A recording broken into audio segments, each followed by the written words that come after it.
여러분 안녕하십니까? 혁신 라이프 코칭 연수원 ICC 창설자 신현근 정신분석학 박사입니다. 제가 이번에 클래스 EU 클래스 마켓에 저의 영상 강의를 개설하였습니다. 이번에 처음 개설한 강의는 정신분석적 인간 이해 과목입니다. 제가 하는 강의 내용을 여러분께서 잘 아실 수 있도록 이 과목의 소개 영상과 첫 번째 강의 정신분석학의 정의와 두 가지 기본적 가설을 주제로 한 강의 영상을 여러분께 소개합니다. 이 두 개의 영상을 보시고 더 관심 있으신 분들은 직접 제 클래스 사이트로 들어가셔서 클래스에서 어떤 것이 진행되는지 검토하시고 여러분 주위에 있는 분에게도 제 강의가 있음을 알려주시면 고맙겠습니다. 여러분 감사합니다. 양성 전이 증오와 악성 전이 증오가 어떻게 구별되는지 자세하게 알아보도록 하죠. 특정 전이와 특정화된 전이의 차이를 동일하게 적용해 보면 전이 증오는 크게 두 가지 범주로 나누어 볼 수 있다. 보다 양성에 가까운 전이 증오가 발생한 경우 환자는 그런 증오를 탐구와 이해가 필요한 왜곡된 감정으로 인지한다. 이때의 증오 감정은 자아이질적이기 때문에 환자는 치료자와 치료 동맹을 유지하면서 그런 감정을 행동화하기보다는 이해해 보려 하게 된다. 반면 보다 악성에 가까운 전이 증오가 발생한 경우에는 환자가 느끼는 감정에 마치 뭐뭐인 것 같은 특성이 사라져버리며 환자는 감정의 왜곡이 전혀 없다고 느끼게 된다. 치료자도 환자의 과거에 존재한 누군가와 비슷한 사람으로 여겨지기보다는 환자의 증오를 받을 만한 정말로 사악한 사람으로 간주된다. 이와 같은 상황에서는 치료 동맹을 구축하기가 어려우며 감정을 이해하려는 행위는 불필요하다고 간주된다. 네, 이해가 가시나요? 근데 이런 환자에게 그 악성에 가까운 전이 증후 생기는 환자 같은 경우는 사람을 보는 눈빛이 다른 것 같아요. 그렇죠. 왜냐하면 나를 적으로 보고 있기 때문에 바로. 그러니까 이게 리얼리티로 보고 있다. 그러니까 리얼리티 테스팅이 안 되는 거잖아요. 네. 그러니까 메타포가 상징이라는 개념이 없다는 얘기야. 상징도 동동시가 일어나 버려. 그러니까 선생님이 과거에 내 어머니 같은 분이어서 어머니에게 느꼈던 분노가 선생님이 일어난다고 이렇게 이해하는 사람은 뉴라틱한 환자예요. 그러니까 증오가 일어나도 이게 판타지라는 걸 이해한다는 얘기예요. 자아이질적인 작동이 일어난다는 뜻인 거잖아요. 그 사람은. 그렇죠. 내가 이런 증오를 이분에게 드러내는 것 자체가 걸맞지 않다고 이해하고 있는 거죠. 그 자기가 불편한 거죠. 근데 불편하지 않고 공격성을 막 드러내는 분이 있죠. 그건 이 대상을 실제 지금 과거의 어떤 전이가 아니고 지금 히에인드 나와서 이 사람을 내가 지금 공격하고 있는 거죠. 치료자가 바로 공격 대상으로 노출되는 거죠. 그러니까 이게 말하자면 전이라고 하는 것은 판타시예요. 판타시 속에서 작업이 일어나야 되는데 이게 판타시로 이해를 하는 게 아니고 리얼리티로 보니까 지금 이 자리에서 내 뺨을 때려야만 이 사람 직성이 풀린다는 얘기. 선생님 뺨을 때리고 싶은 욕구가 있어요 하는 사람은 전자예요. 양성이에요. 이 사람은 그래서는 안 된다는 거 아는데 어떤 사람은 선생님 뺨을 정말 때리고 싶다가 아니라 와서 뺨을 때리는 이런 사람이 생겨날 수 있다는 얘기예요. 실제 공격이 일어날 수 있다는 얘기예요. 제가 봤던 내담자가 그 치료실 안에서 액팅이 일어난 거예요. 근데 그 액팅이 이미 치료실 바깥에서 묻어왔던 그 전이의 판타지를 저에게 하는 것 같은 거예요. 근데 실제로 저한테 욕을 했어요. 아주 심하게. 바로 이제 그런 현상이 일어난 거죠. 물론 아이긴 해요. 이 아이가 막 너무 리얼한 욕을 막 하는 거예요, 저한테. 그리고 뭐 이 액팅이 그래서 그 어떤 다른 그게 언어가 이미 아닌 거잖아요. 언어가 아니죠. 그건 하나의 웨펀이에요. 네네. 무기로 사용되는 거죠. 그래서 언어를 사용하려 할 때는 이미 이 아이가 그 어떤 신경질 레벨을 지난 어떤 상태였기 때문에 전혀 통하지가 않는 거예요. 계속 전혀 안 액팅만 통하죠. 이러니까. 음. 어떻게 그- 수습하셨어요? 네? 그래서 어떻게 수습하셨어요? 음. 근데 이게 제가 잘 접근한 것이 긴지 아닌지 잘 모르겠지만 역설적으로 좀 했어요. 어떻게 하셨어요?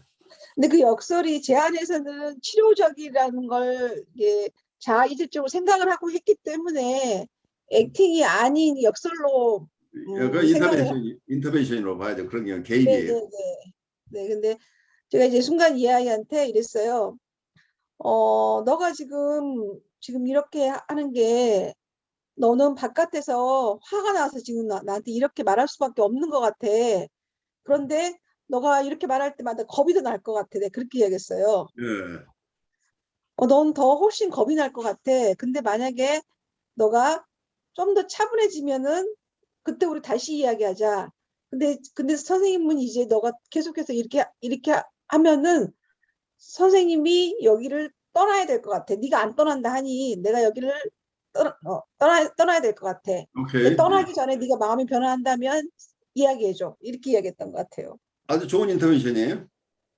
근데 그게 그 예. 순간에 제가 이렇게 이야기를 하지만 살짝 제 안에도 감정이 이제 일어난 거잖아요. 어떻게 감정이 보면. 일어나죠. 근데 그 굉장히 감정, 많은 자극들을 했기 때문에 몸도 감정이 없고. 일어나죠. 근데 그 약간 저도 이미 바이브레이션이 일어난 것이 목소리 톤에서. 근데 그것이 효과적이에요. 그러니까 어, 문제는 이거 디스타니간 인터벤션을 할 수밖에 없어요. 이런 경우에는. 그러니까 치료의 세팅을 파괴하는 행동화가 일어났으니까 이걸 허용하면 치료가 불가능해요. 치료 자체가 되질 않았어요. 그 불가능하다는 얘기. 그러니까 거기서 이 사람의 비율을 맞추려고 하면 이건 계속해서 더 엉뚱한 결과가 오는 거죠. 이 아이의 이런 액팅아웃을 오히려 부추기는 결과가 돼버리죠. 그래서 이건 스탑시키는 방법인데 아주 적절하게 이 아이의 정서를 조인해 주셨죠. 네가 밖에서 해석이지만 이걸 비난하는 해석이 아니에요. 저지멘탈한 게 아니고 어쩌면 이거 자체가 담아주는 해석을 하신 거죠. 어쩌면 홀딩 인바이러먼트를 만들어 주신 거죠. 네가 밖에서 힘들었던 것을 와서 여기서 그렇게 표현할 수밖에 없었다는 거를 내가 이해한다까지는 갔죠. 정서적으로 담아주셨지만 그렇지만 네가 이런 욕설을 계속한다면 선생님이 너를 도와줄 수 없어.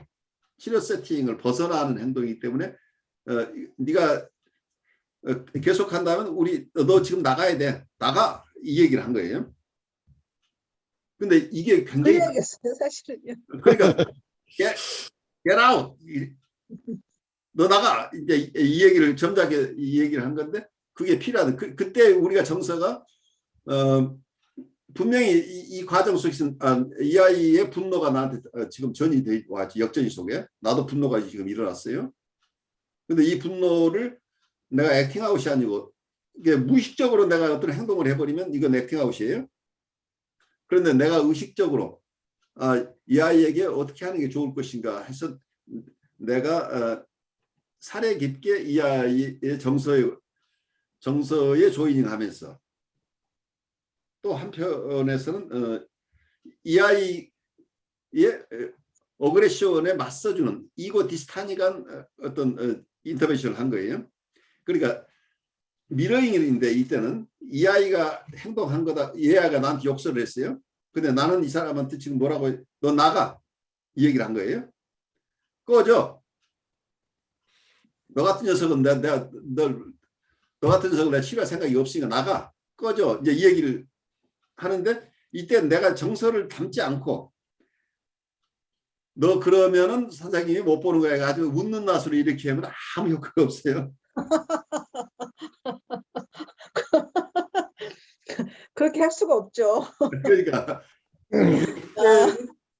이게 스파테니스의 기법이에요. 패러닥시칼한 기법인데 이 아이가 공격적으로 나왔을 때는 내가 그 공격성에 못지않은 강렬한 정서를 실어서 인터벤션을 해야만 효과가 있다는 얘기예요. 너무 강렬했어요. 강렬하죠. 그 판단을 잘해야 될 것 같아요. 어떤 경우는 있었냐면은 이제 저 같은 경우는 이제 교회에서 그런 애가 있었는데 저는 그냥 소리를 질렀어요. 네. 뭐 소리를 지르면서 네가 화내는 대상이 아닌데 왜 나한테 화내냐. 이제 그걸 이제 막 큰 소리로 말했거든요. 근데 뭐 제가 정서가 동요되거나 그건 아니고요. 일부러 그 애 소리보다 더 크게 딱 던졌는데 주변에 있는 그 애를 이제 교사들이 어떻게 하냐면은 자꾸 이렇게 막 착하게 하려고 그래요. 착하게 너 왜 그러니? 아이 괜찮잖아. 뭐 이렇게 하니까 애는 더 길길이 뛰는 거예요. 그러니까 그래가지고 어떻게 보면은 그 뭐랄까요?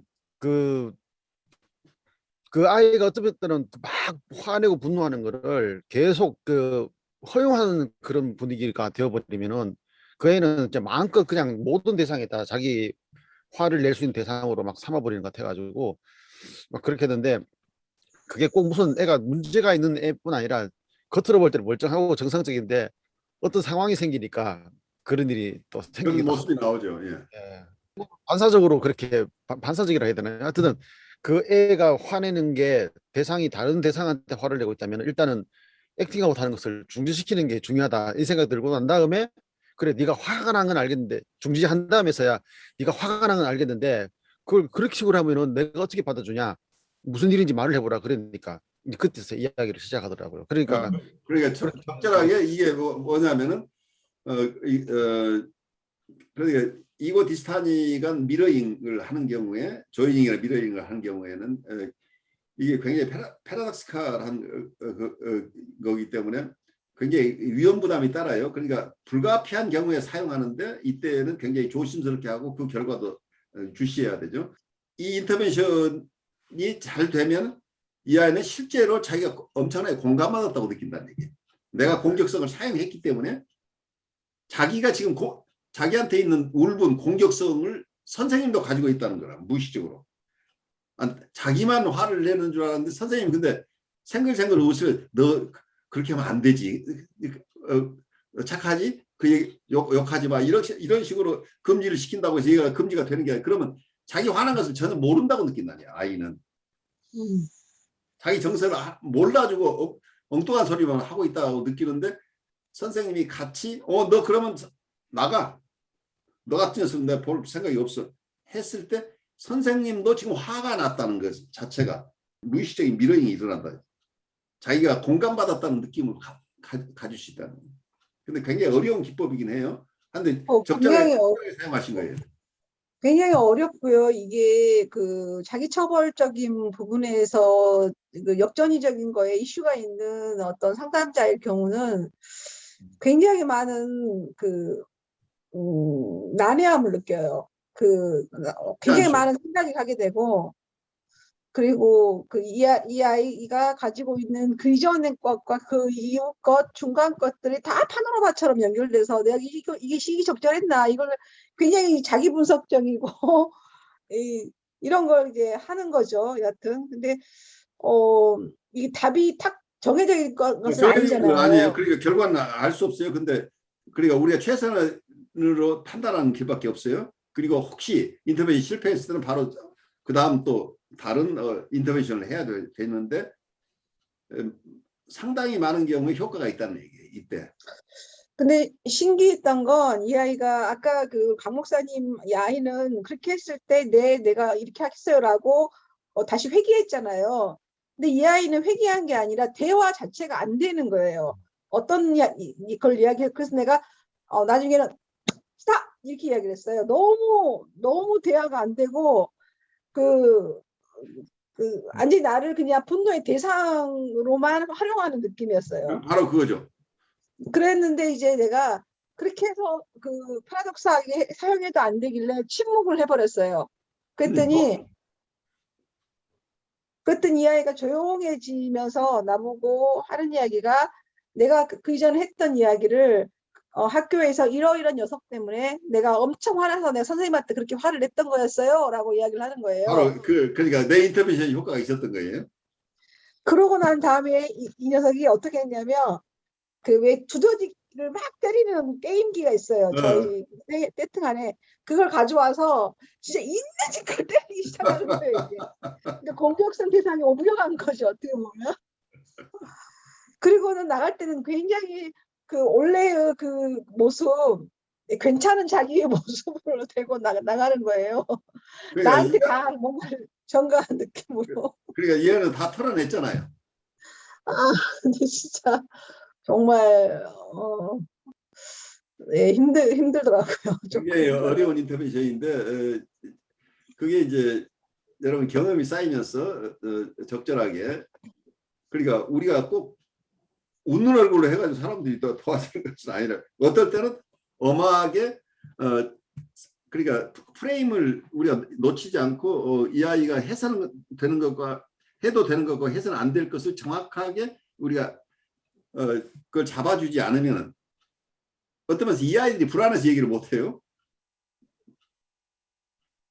선생님이 내가 이렇게 화를 내면 선생님이 알아서 나를 안정시켜 줄 거라는 기대가 있으면 얘가 지가 하고 싶은 대로도 액팅아웃 할 수 있는 거죠. 말하자면. 그러니까 지 정서를 그냥 막 표출을 하는 것도 그렇지만 지가 어느 선에서 결국 선생님을 안전하게 믿고 하는 행동 선에 머물 수 있는데 내가 이 어떤 이런데 그래 너 욕하고 싶은데 다 해 라고 허용적인 입장을 가버리면 너 얼마나 힘들었어 욕하고 싶은 거 다 해 이런 식으로 하면 큰일 난다. 그럼 얘는 계속해서 이런 패턴이 나오는 거죠. 그러니까 이걸 이론을 잘못 이해하면 어쩌면 자기 정서를 말로 표현하는 거가 도움이 된다고 이론적으로 배워가지고 너 화났지 화난 거 다 얘기해. 그러니까 집단 치료 받은 분들 중에 이제 그런 얘기들 하는 분도 있어요. 너무 지나치게 자기 정서를 막 털어내도록 하는 이런 자기가 있는 것을 털어내기만 하면 낫는 것처럼 생각하는데 그렇지 않아요. 굉장히 위험해요. 잘못하면 사람들이 사이코틱한 상태로 가버려요. 그래서 어떤 선에서 이 아이가 어느 선에서 멈출 수 있도록 스탑이라고 하는 건 굉장히 중요한 얘기예요. 이 아이에게 금을 그어준 거죠. 이건 넘어오면 안 돼. 이게 말하자면 이게 이 아이에게 건강한 초자를 지금 내가 빌드업 해주는 과정이에요. 그러니까 사회 규범을 자기가 가지지 못하면 이 아이는 사회에 적응이 안 돼요. 내가 만약에 이 사람을 허용적인 상태로 계속 봐버리면 우리 선생님한테 가면 내가 뭐라고 하건 내가 액팅아웃해도 다 받아주는 선생님이라고 한다면 이 사람 밖에 나가서도 그걸 고칠 생각이 없잖아요. 다른 모든 대상에도 이런 행동을 하게 된다. 그래서 자기 안에 어떤 규범이 발생되도록 해주는 이 역할도 굉장히 중요해요. 특히 청소년이나 보드라인 환자들 경우에는 이게 그러니까 정서적인 공감 그러면서 치료의 세팅은 절대 허물어뜨리지 않는 프레임을 공고하게 가지고 간다고 하는 것 자체가 프레임을 가지고 가는 것 자체가 또 정서적인 커뮤니케이션을 해요. 우리가 엄격하게 구별해서 그렇지 선생님이 나를 이렇게 못하게 하는 것 자체가 선생님이 사랑하시는 나를 사랑해서 나를 지키는 것이라는 이 정서로 또 가져갈 수 있다는 얘기예요. 얘를 하고 싶은 대로 내버려 두는 것이 이 아이한테 꼭 좋은 대상으로 각인될 것인가 그것도 아닐 수도 있는 거죠. 어떤 아이들은 집안에서 방치된 애들도 많잖아요. 지가 하고 싶은 대로 해도 내버려 뒀다고 무슨 밖에서 사고 나면 그때야 막 관심 갖고 이제 이러는 부모를 만난다고 한다면 사건 치기 전에 내가 엉뚱한 얘기하니까 나한테 혼내주고 야단치고 이러면 안 된다고 하는 그 부모가 필요한 아이들도 있다는. 그 전에 어때 보니까 그 소가 이제 소몰이 하는 그런 데 있잖아요. 소 몰고 그걸 막 무슨 트레디셔널 축제처럼 하는데 네. 소가 이제 광란의 상태가 된 거죠. 막 뛰어다니고 막 아무거나 쳐먹고 정신없는데 생각보다 소가 너무 흥분한 거예요. 그래가지고 막 난리가 났는데 그 소가 그러다가 이제 그 또랑에 그냥 처박혀 버렸어요. 네. 한번 쾅 처박혔더니 소가 흥분이 없어져 버렸더라고요. 사라지죠. 예, 그래서 제가 그걸 보고도 많은 생각을 했거든요. 그래가지고 그 누군가가 사람이 만약에 위협을 가해가 충격을 받았다면 소가 더 미쳐 뛰었을 텐데 제 풀에 그냥 처박혀가지고 되니까 그냥 멀쩡한 소로 딱 돌아가는 걸 보면서 이게 뭐랄까요? 그런 이제 분노에 차서 투사하는 사람한테 파괴적이지 않은 공격성을 나타낼 수 있는 방법이 있다면 이 생각을 했거든요. 그렇죠. 예, 그래서 이제 어떻게 보면은 그 뭐랄까요? 그 사람의 정서를 해치지 않으면서도 내가 가지고 있는 어떤 분노의 표현이나 공격성이라는 게 있다는 거를 말하자면 정서가 비어 있는 껍데기 분노 있잖아요. 네. 그거를 딱 던졌을 때 그 사람이 탁 받았을 때는 서로 간에 감정을 해치는 상황이 아니라 그냥 말 그대로 그냥 소가 그 또랑이 처박히는 것 같은 그런 것처럼 탁 멈추는 상태가 된다는 생각을 했거든요. 그렇죠. 행동화가 스탑되는 거죠. 예. 그래서 아주 심한 내담자를 보는 분에게 이런 수호비전 한 적도 있어요. 계속 아이가 행동화가 계속 일어나는데 그 얘기를 그냥 들어주고 또 그냥 또 계속하고 그죠. 스탑시키는 그러니까 이 아이가 행동화가 심해지면 아까 욕설이거나 무슨 행동이거나 이런 게 있게 되면 침묵을 가지라. 더 이상 얘기하지 말고 그러니까 그분은 너하고 지금부터 10분간 페널티야. 10분간 우리 얘기할 수 없어. 그 방법 괜찮다. 예. 너 그런 식으로 얘기하면 선생님이 10분 동안은 너하고 얘기를 할 수가 없는 상황이야. 10분 동안은 선생님이 얘기 안 할 거니까 그렇게 알아라고 통지하고 이런 방식으로 조금씩 자기 멋대로 해서는 안 된다는 것이 조금 심어지는 그건 내담자에 따라 다르지만 그러니까 아까 말씀하신 스탑이라고 하는 것이 굉장히 중요한 어느 선에서 멈춰줄 수 있어야 된다는 얘기. 이걸 멈춰주지 못하면 이게 액팅아웃이 일어나서 사회적으로 문제가 되는 거랍니다. 이게 아까 광란에 처해 있었던 그 소 내버려두면 얘가 무슨 짓을 일으키고 사람을 들이받을 수도 있는 거죠. 그렇게 되면.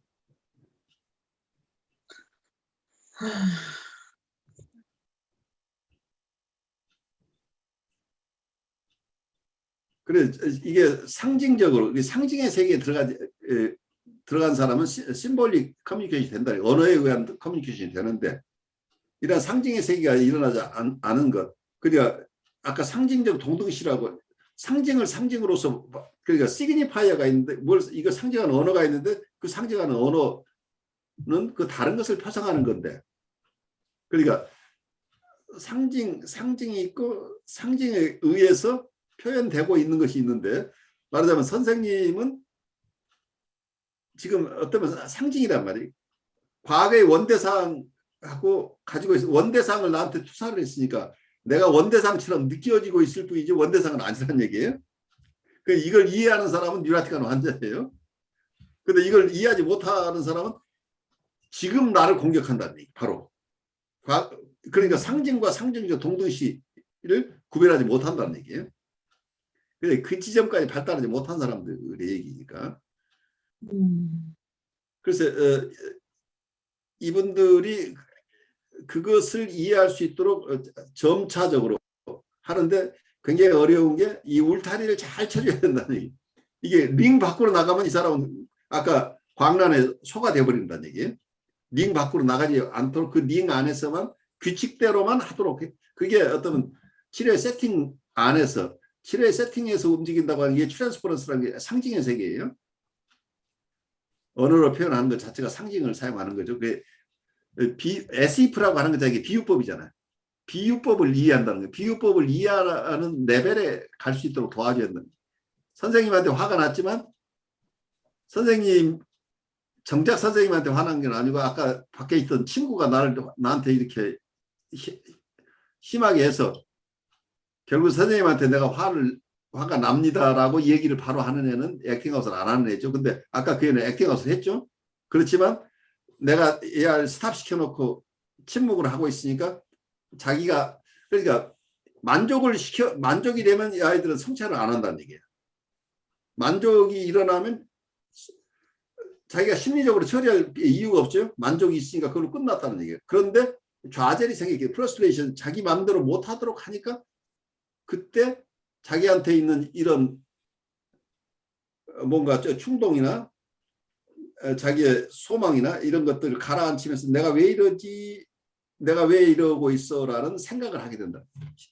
그러니까 생각이 발생하는 것은 좌절에서 발생한다고 보는 거예요. 이런 경우에 계속 만족만 시켜버리면 그 생각이 발달하지 않는다. 생각하는 힘들이 없어진다는 얘기는 생각하는 기능 자체가 이고의 스트렝스죠. 그 이고 스트렝스가 생겨나지 않는다는 얘기예요. 그식으로 얘기하면 셀프가 파편화되어 있거나 셀프가 응집력이 없는데 셀프 코히시브니스 응집력 있는 셀프로 발달해 나가야 되는데 발달하기 위해서는 이런 좌절의 경험, 최적의 좌절이 필요하다는 옵티멀 프러스트레이션이 있지 않고는 이게 이런 힘든 생각하는 것 자체가 많은 사람이 머리 아프잖아요. 나 생각하기 싫어 라고 하는 사람들 많죠. 나 생각 안 할 거야 라고 하는 게 생각하는 것 자체가 만만치 않기 때문에 사람들이 생각을 안 하고 살고 싶어 한다는 얘기예요. 그런데 계속해서 자기가 생각 안 하고 살 수 있느냐. 그러니까 이런 상황에 있는 아이들이 힘든데 거기서 이런 좌절 경험들을 통해서 점차적으로 자기 스스로 생각하고 내가 선생님이 왜 나를 싫어할까? 내가 지나쳤나? 이런 생각 반추를 해보고 성찰하는 것이 조금은 처음에는 작은 거지만 점차 그 기능이 늘어나야 된다는 얘기죠. 그래야 치료가 되는 거죠. 어떻게 보면은 그 지금 너무 일찍 미디어에 노출되는 것들 있잖아요. 그렇죠. 교회에서 저는 유치부나 이런 데는 그림을 보여주는 설교를 하지 말아야 된다 생각을 하거든요. 왜 그러냐면 그림을 보여주면은 아이들이 생각할 필요 없이 이미지가 다 있으니까 그렇죠. 그냥 한 귀로 듣고 한 귀로 흘리는 그런 상황이 되거든요. 그냥 스토리 이제 들으면서 그림에다가 집중은 하고 있지만은 생각을 해야 되는데 그림을 보기만 하면은 자기 생각을 대신 다 해놨어요 거기다가. 그래가지고 잘 만드는 사람은 정교하게 다 표현해놨거든요. 더군다나 그러면은 어른들 볼 때는 뭐 애니메이션 들어가고 막 하니까 좋은데 아이들 생각하면은 나 생각 안 하고 생각 없이 볼 수 있는 상황이 되니까 그 별것 아닌 것 같지만 그 작은 것부터 시작해가지고 계속 그렇게 돼버리면 나중에 그 나이가 들었을 때 서로 토론하고 그럴 때 아무 생각이 없는 애들이 돼버린다 그죠. 자기 생각이 없는 거죠. 그냥 보기만 하면 되는 거니까. 그러게 이렇게 어떻게 보면 미디어 자체가 싹싹 지나가고 거기에서 본인이 생각을 돌출할 수 있는 공간을 전혀 안 주는 거잖아요. 어떻게 보면. 근데 이제 그 안 주는 것이 아이들한테는 어떻게 보면 자기 안에 들어있는 자극을 견디고 멈춤할 수 있는 힘 자체까지 다 이렇게 없애버리는 결과가 일어나는 것 같아요. 그러니까 결국은 이제 이렇게 보면은 저기 정신적인 문제가 완전히 있는 사람들은 이제 한 번씩 뭐 유튜브에 올라오고 보면은 지하철에서 그냥 대책 없이 화내고 아무한테나 화풀이하고 바로 아무리 뭐 막아도 안 되고 결국에는 누군가가 힘으로 제압해 가지고 완전 파괴적인 공격을 나타내 가지고 완전히 제압해야지 그제서야 멈추거나 그래도 안 되는 사람들도 있잖아요. 근데 그 사람들이 막 길에 막 돌아다니고 있어요. 그러고는 다른 사람 해치고 막 그러는데 치료 세팅이라는 곳에 온다거나 이제 교회에서 만나는 애들 보면은 간헐적으로 그렇게 하지만은 평상시에는 정상적으로 살아가는데 뭔가가 이제 그런 건드려지면 정서적인 건드려지거나 자극이 아니면은 생겼을 때 문제가 되는 거죠. 문제가 되고 그다음에 그 문제를 풀어나가기 위해서 생각해보자 그러면은 생각하려고 막 시도를 안 하는 게 이게 제가 볼 때 말하자면은 이게 신처럼 말하면 근육이 없다는 생각이 들더라고요. 근육이 없다는 얘기는 말하자면 심리 구조가 없다는 얘기예요. 그러니까 이고가 형성이 안 돼 있다는 얘기예요. 근데 그런데 왜 안 됐을까 생각해 보니까 어떻게 보면 생각하는 기능들을 처음부터 뭐냐면은 빨리빨리 답을 주는 그런 교육 방법이나 이제 엄마가 해결사로 다 해버리는 거야. 아빠나 엄마가 해결사 다 해버리면은 그 아이는 결국은 이런 애들이 있어요. 뭐 문제에 봉착하면은 애들이 물어보거든요. 이거 어떻게 하는 거예요? 그러면 그거 말이지 하고 잘난 척하고 다 풀어줘 버리잖아요. 그럼 애들은 와 우리 아빠 대단하다 그러는데 애는 생각하는 기능이 없어지는 거잖아요. 근데 안 풀어주면 애가 막 신경질 내거든요. 빨리 풀고 싶은데 왜 안 풀어주냐 그러면 네가 풀어라. 그리고 하면 애가 막 입이 이렇게 튀어나와가지고 막 하는데 그게 반복적으로 되어야지 그 다음에 뭔가 와도 해내는데 이제 요즘 어떻게 보면 너무 빨리빨리 시대라서 그런지 모르겠지만은 엄마 아빠도 이랬다 금방금방 답 줘버리고 급하니까 그런 것들이 문제도 되지 않나 생각합니다. 그러니까 나중에 부모들이 자기는 누구보다도 더 열심히 아이를 교육시키고 누구보다도 더 잘 키우고 잘 도와주었다고 하는데 나 억울하다고 하는데 이 억울하다는 분 얘기를 잘 들어보면 과보호한 사람들이죠.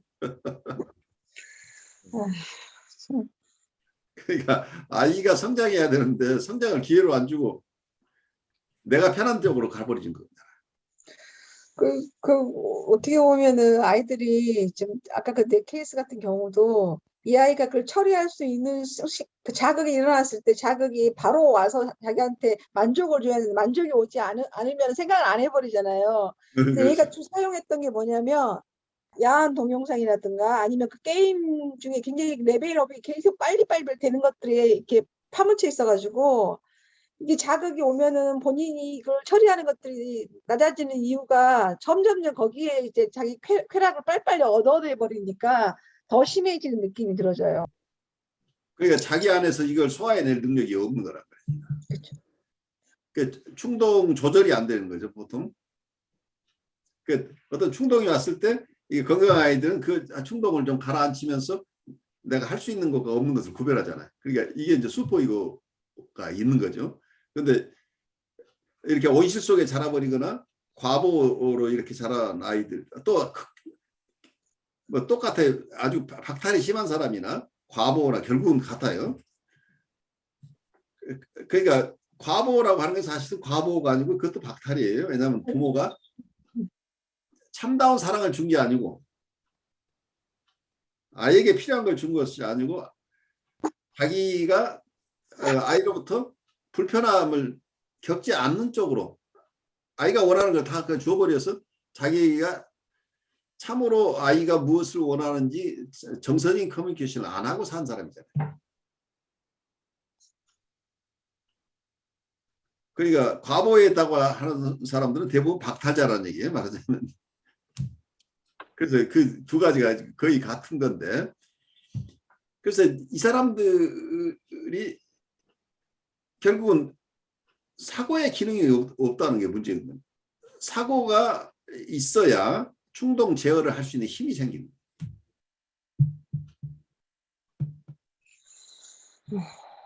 요즘 게임들이 보면요, 만든 사람들이 참 교묘하다 싶은 게 뭐냐면은 사고의 기능을 제거하는 방법이 이제 옛날에 빨리빨리 하면은 사고가 생각할 겨를 없이 막 하잖아요.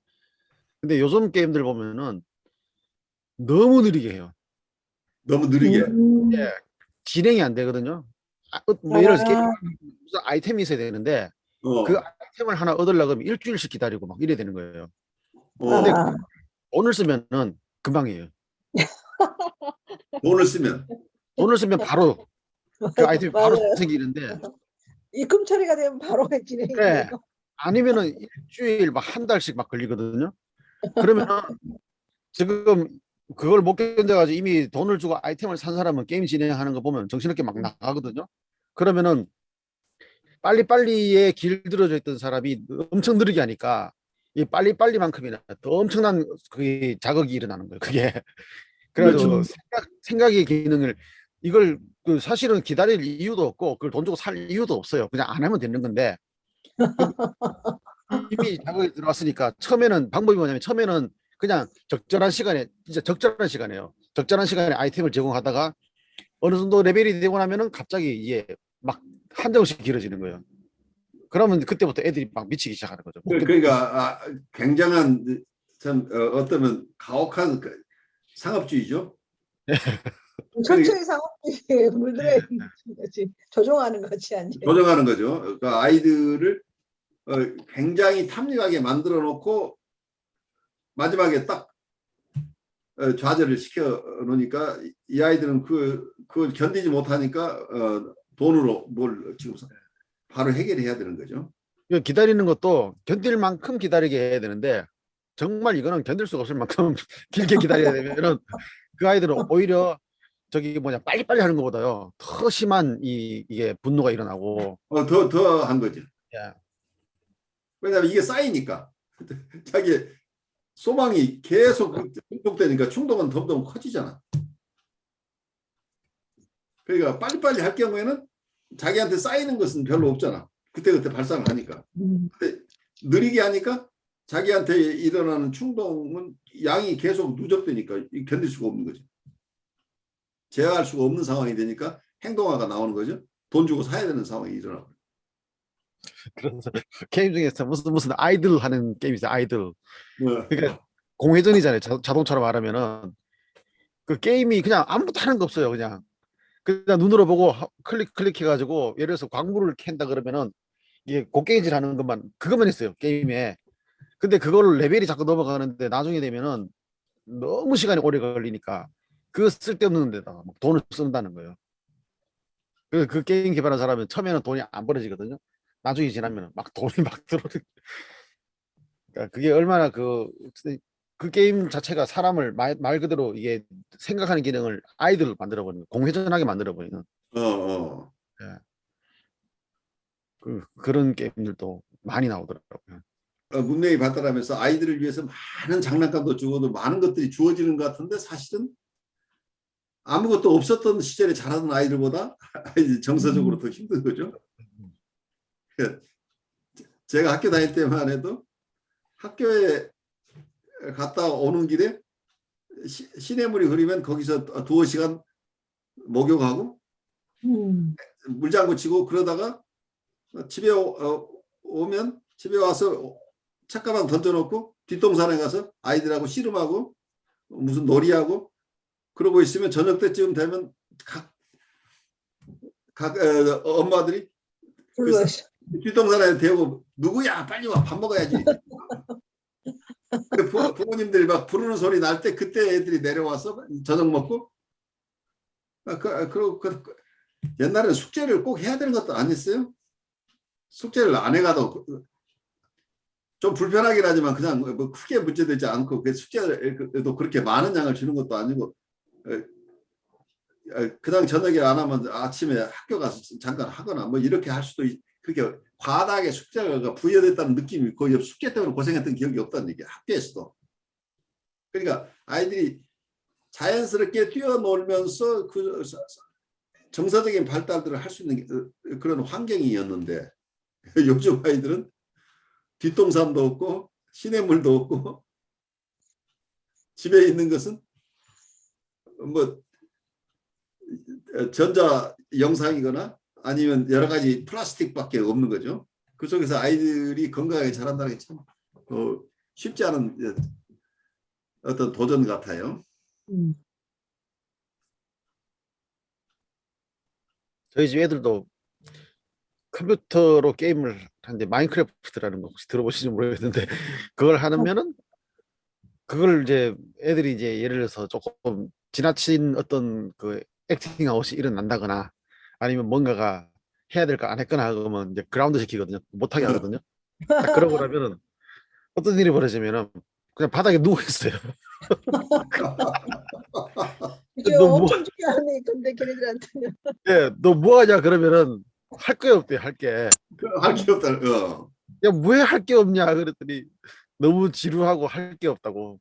예, 그래가지고 그래서 이제 그래? 그러면 네가 할 게 많은데 할 게 없다 그러는 거는 네가 그 게임을 많이 해서 그렇게 느끼는 거니까 그 게임을 너는 며칠 동안 하지 마라 이러거든요. 그럼 애들이 정신을 부터 차리고 뭔가를 해요 또. 왜 그렇죠. 그러냐면 너무 오랫동안 그라운드 되면 안 되니까 그걸 빨리 해제시키려고 뭘 하다 보면은 나중에 어떤 일이 벌어지냐. 야, 게임 해도 돼 그러면 안 할 거예요 이러더라고요. 왜냐면 다른 게 더 재밌어졌으니까 갑자기. 그렇지. 예. 이제 그런 일 해가지고 그걸 이제 어쩔 수 없이 요즘 애들이 가지고 있는 그 게임하는 특성이나 미디어 보는 특성 있잖아요. 그걸 계속 애들하고 줄다리기를 해가지고 애를 쓰는데 뭐 좀 염려는 되죠. 염려는 되면서도 그렇다고 안 하게 할 수도 없고 하라고 허용할 수도 없고 이게 계속 맞아요. 애들하고 밀당을 하는 거죠. 이제 어쩔 수 없이 그럼 요즘 시대는 밀당을 잘해야 되는 것밖에는 방법이 없지 않나 이런 생각이 들더라고요. 아이하고 타협 형성을 하면서 아이가 어떠면 불가피하게 자기 안에 있는 어떤 욕구들을 건강한 욕구가 아닌 것들도 있는데 또 꼭 그렇게 단정할 수도 없죠. 이 문명 사회를 살아가는데 모든 아이들이 그런 쪽에 기능이 있다고 한다면 이걸 금지시키면 이 아이는 또 사회에 적응이 안 될 부분도 있으니까 어느 정도 선에서 이거 타협하느냐가 굉장히 중요하겠죠.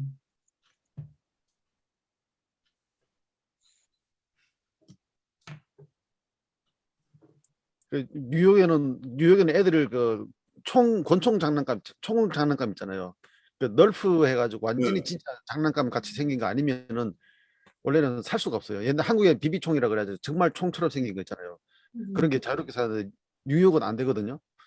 그래서 아, 다른 주에 오더를 해도 음, 그 주에는 딜리버리가 안 된다 이렇게 떠요 또. 그래가지고 음, 허접하게 생긴 애는 이제 총 가지고 노는 건 남자애들은 좋아하니까 허접하게 생긴 거 그거 이제 오더해가지고 왔는데 애가 그게 너무 좋은 거예요. 장난감이 지금 한국어로 한 중3짜리인데 그걸 갖고 너무 좋아하는 어, 거예요. 그래서 가지고 와가지고 이 총이 모델이 뭔데 어떻게 돼 막 설명하면서 그러니까 저녁 내내 그거 가지고 이렇게 만지작 만지작 만지작 맨날 마인크래프트 하던 애가 그거 만지작 만지작 하면서 노는 거 보니까 오, 애들한테 필요한 거는 디지털이 아니고 원래는 아날로그가 많이 필요한데 맞아. 그런 음, 것들이 실제적으로 제공이 잘 안 되니까 애들이 그냥 한쪽 편으로만 몰리는 거죠. 그 어른들이 이제 그런 것들을 좀 조절해주고 새로운 경험들도 하게 하고 경우에 따라서는 애가 학교에서 뭘 배웠거든요. 그 학교에서 뭘 배웠냐면은 그 미국에는 총의 문제가 있잖아요. 그 그, 총을 음, 배우면서 총이 문제가 있다 하면서도 가지고 놀고 싶은 마음이 생기니까 그걸 적절하게 이제 해주니까 애가 학교에서 배운 거랑 가지고 노는 거랑 이게 그 소셜하고 연결이 되는 거예요. 오히려 노는 장난감이 이제 그렇게 되니까 애가 관심을 가져보고 총 종류가 뭐 이렇게 하니까 어떻게 보면은 그냥 그 디지털 화면으로 보는 총 그림이나 사진이나 성능이나 읽어보는 것보다 뭔가를 비슷한 작동을 하는 거를 만져보면서 느끼는 게 또 다른 것 같아요.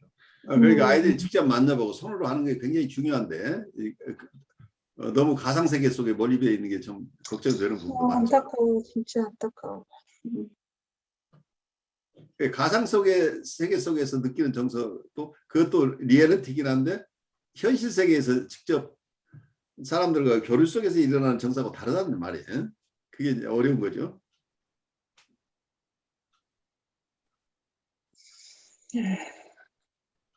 그래서 뭐 어떤 교육기관이나 이런 데서 가상현실이 대세라 그래가지고 활용하는 건 좋은데 경우에 따라서는 가상현실을 굳이 교육기관에서 경험을 안 시켜줘도 애들은 얼마든지 하고 있거든요. 그렇죠. 그럼 이미 하고 있는 거죠.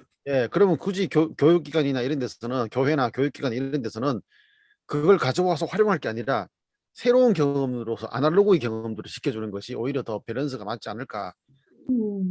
저는 그, 좀 그렇게 접근하는데 그 많은 분들이 저한테 뭘 요구하냐면 제가 컴퓨터를 잘 다루니까 자꾸 그걸 활용할 수 있는 교회 프로그램 만들어 달라 이런 이야기 요구를 하더라고요. 음, 결국에 보면은 교회에서 굳이 할 필요 없다 그거를 교회에서는 사람을 만나고 인격적인 만남을 가지는 거를 오히려 해야 되지 왜 자꾸 가상현실을 갖다가 교회 끄집어 들어가려고 그러냐 저 그런 이야기를 음, 하고 좀 그런 것도 우리가 생각해 볼 문제. 음, 저도 공감하는 부분이에요. 그러니까 아까 제가 어린 시절의 삶을 잠깐 말씀드렸지만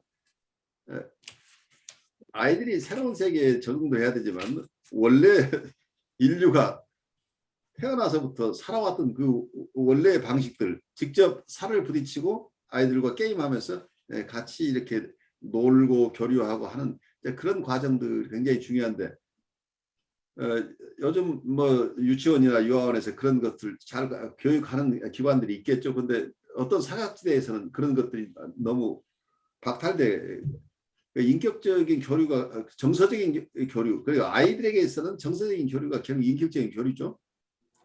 이 정서적인 교류가 되지 않는 상황 속에서 뭔가 아이들이 사고 치지만 않도록 이 관리 대상이 되어버리면 큰 사고가 나겠죠.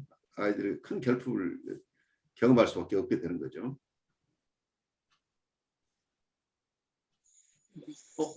오늘 이 과목 속에 양성, 악성 그래서 마치 이제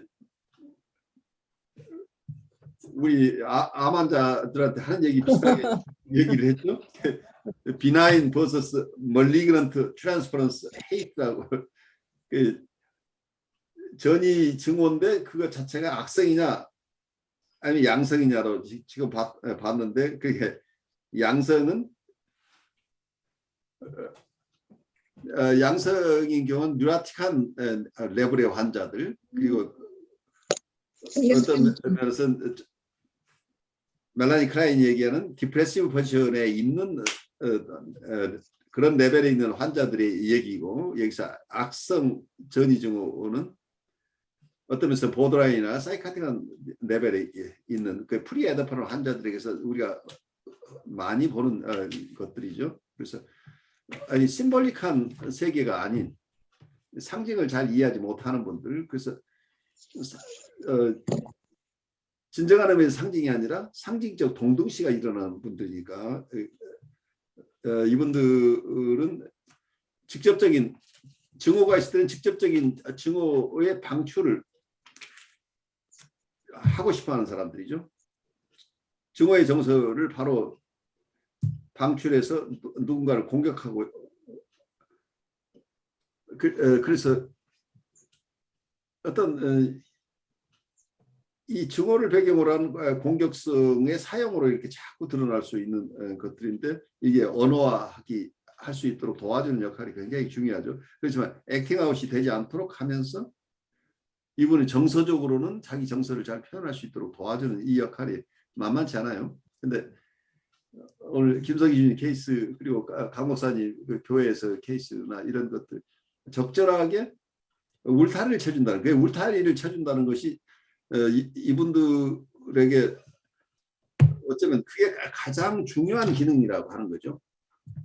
이게 울타리가 있어야 안전해서 노는데, 아이들이 만약에 바닷가에 있는데 보호자가 없으면 아이들이 겁이 나서 바닷가에서 놀지 못하는데, 엄마가 있어서 가까이 가려고 하면 여기는 위험해 라고 누군가가 제지를 해줄 때 아이들이 안전하게 논다는 얘기예요. 그래서 치료의 세팅이란 굉장히 중요해요. 이걸 놓아버리고 싶어지는, 놓아버리면 아이들이 보호가 되지 않기 때문에, 어쩌면서 우리 임상에서 이 치료 세팅을 우리가 놓아버리면 이 아이들은 계속해서 치료 세팅을 놓아달라고, 그러니까 내담자들은 자꾸 그걸 침범하려고 하고, 그걸 어떤 식으로든지 대상과 융합하고 싶어 하니까 중간에 있는 어떤 장애물을 다 제거하고 싶은, 이 장애물은 어쩌면 이 치료 공간을 보호해주는 아주 장치이기 때문에, 이 보호장치를 놓아버리게 되면, 이 보호장치를 벗어나면 이 내담자를 치료할 수 없다는 거예요. 그러니까 이게 어떤 치료 세팅 자체가 중간 공간, 인터미디어리 스페이스로서 판타시나 상징이 사용될 수 있는 공간이어야 되는데, 이게 그런 기능을 하지 못하면 이분들을 치료할 수 없게 되는 거죠. 이분들을 도울 수 없는 공간이기 때문에. 그런데 임상적으로는 이걸 잘 균형 있게 맞춰간다는 게 사실은 굉장히 큰 도전이고, 상담자들이 역전으로 굉장히 시달리는 과정이죠. 여러분 안녕하십니까. 혁신 라이프 코칭 연수원 ICC 창설자 신현근 정신분석학 박사입니다. 제가 이번에 클래스 EU 클래스 마켓에 저의 영상 강의를 개설하였습니다. 이번에 처음 개설한 강의는 정신분석적 인간 이해 과목입니다. 제가 하는 강의 내용을 여러분께서 잘 아실 수 있도록 이 과목의 소개 영상과 첫 번째 강의 정신분석학의 정의와 두 가지 기본적 가설을 주제로 한 강의 영상을 여러분께 소개합니다. 이 두 개의 영상을 보시고 더 관심 있으신 분들은 직접 제 클래스 사이트로 들어가셔서 클래스에서 어떤 것이 진행되는지 검토하시고, 여러분 주위에 있는 분에게도 제 강의가 있음을 알려주시면 고맙겠습니다. 여러분 감사합니다.